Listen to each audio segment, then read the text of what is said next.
இன்றைக்கு பொதுக்காலத்தின் 3ஆம் வாரம் ஜனவரி மாதம் 29ஆம் தேதி புதன்கிழமை.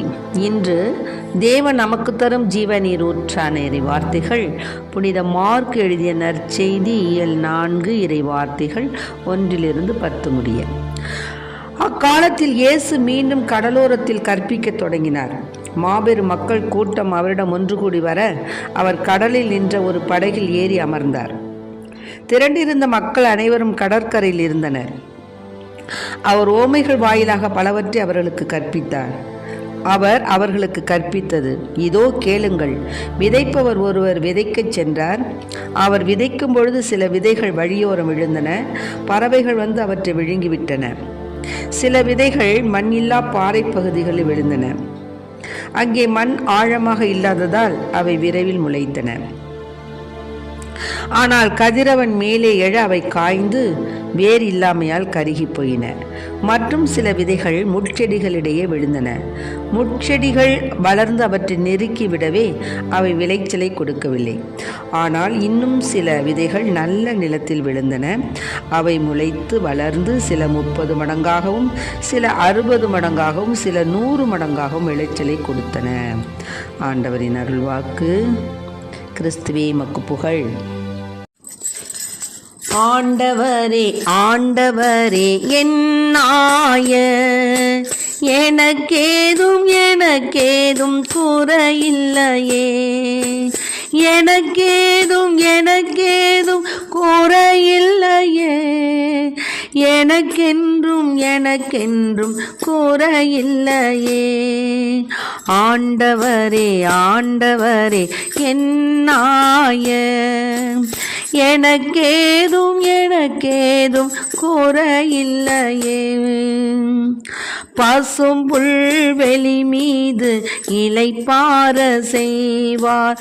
அமைதியின் நிலைக்கு அழைத்து செல்வார். ஆண்டவர் எனக்கு புத்துயிர் அளிப்பார். தம் பெயர்க்கேற்ப நீதி வழி நடத்திடுவார்.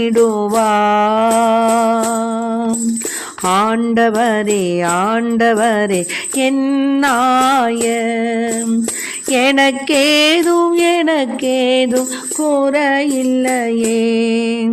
குறையில்லை குறையில்லை குறையில்லை குறையில்லை குறையில்லை குறையில்லை குறையில்லை குறையில்லை குறையில்லை குறையில்லை குறையில்லை குறையில்லை. தேவன் இன்று நமக்கு தரும் ஜீவநீர் ஊற்றான இறை வார்த்தை என்ன தெரியுங்களா? இப்போது நம்ம என்ன செய்கிறோம், நிறைய நம்மளுக்கு தாக்கங்கள் வந்துடுச்சு. கலாச்சாரங்கள் வேற மாறிடுச்சு. அதனால எல்லாவற்றிலும் நம்ம என்ன செஞ்சுருக்கிறோம், அப்படியே கட்டி வைக்கப்பட்டு இருக்கிறோம்.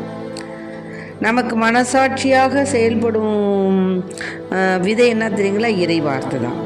அங்கே போகாதுன்னா இறை வார்த்தை சொல்லுது. ஆனால் நம்ம கட்டுகளோடு இருக்கிறோம். அது மாதிரி காது கொடுத்து கேட்காமலையும் இருக்கிறோம். கேட்டாலும் மனதில் இருத்தாமல் இருக்கிறோம். சிந்திக்க தெரியாமல் இருக்கிறோம். சிந்திக்க நேரம் ஒதுக்காமல் இருக்கிறோம். கேட்டாலும் அதன்படி வாழாமல் இருக்கிறோம். ஆக நம்முடைய வாழ்க்கை எல்லாமே சாரமற்ற ஒரு வாழ்க்கை. அதனால தான் உலக கவலை, பகட்டான ஒரு வாழ்க்கை, உலக போக்கான தன்னல செயல்பாடுகள், தீய சிந்தனைகள் இதெல்லாம் என்ன பண்ணிடுதுன்னா நம்ம மனசை அப்படியே மழுங்கடிச்சு பொழுதுபோக்குகள் போன்றவற்றில் ஈடுபட்டு நம்மளை என்ன செஞ்சிடுது, தேவனை விட்டு தூரமாக கொண்டு வந்துருச்சு. ஆக உள்ளத்தை தீய எண்ணங்கள் நிறைந்து ஒரு அது டஸ்ட்பினாக இருக்குது நம்ம உள்ளம். ஆகவே இந்த மாதிரி குப்பை தொட்டியாக இருக்கக்கூடிய நம் உள்ளத்தை என்ன செய்யணும், மாற்றுவதற்கு நாம் இறை வார்த்தையை எப்படி கேட்கணும்? எல்லாம் சில விதை போட்டுச்சு, வழியோரம் விழுந்துச்சு, பறவைகள் விழுங்குனுச்சு, பாறை இடுக்கில் முளைச்சிச்சு, அப்புறம் கதிரவன் மேலேருந்து காஞ்சி போணுச்சு. ஆனால் நாம் எப்படி இருக்கணும் அப்படின்னு சொன்னால், நல்ல நிலத்தில் விழுந்த விதைகளாக நாம் இருக்கணும். அப்புறம் நல்ல நம்மிடத்தில் கேட்கக்கூடிய இறை வார்த்தைகள் வளர்ந்து 30 மடங்காகவும் 60 மடங்காகவும் 100 மடங்காகவும் விளைச்சலை கொடுக்கக்கூடியதாக மற்ற ஆன்மாக்களுக்கு நாம் ஒரு எடுத்துக்காட்டாக இருக்க வேண்டும். இதுதான் இன்று தேவன் நமக்கு தரும் ஜீவநீர் ஊற்றான இறை வார்த்தைகள். ஆகவே நாம் ஜீவநீர் ஊற்றான இறை வார்த்தைகள் வழியாக ஆண்டவருடைய வார்த்தைகளை கேட்டு மனதில் இருத்தி அதனை பன்மடங்கு பெருகச் செய்வதே நமது கடமை. ஆமென். Praise the Lord. மரியே வாழ்க.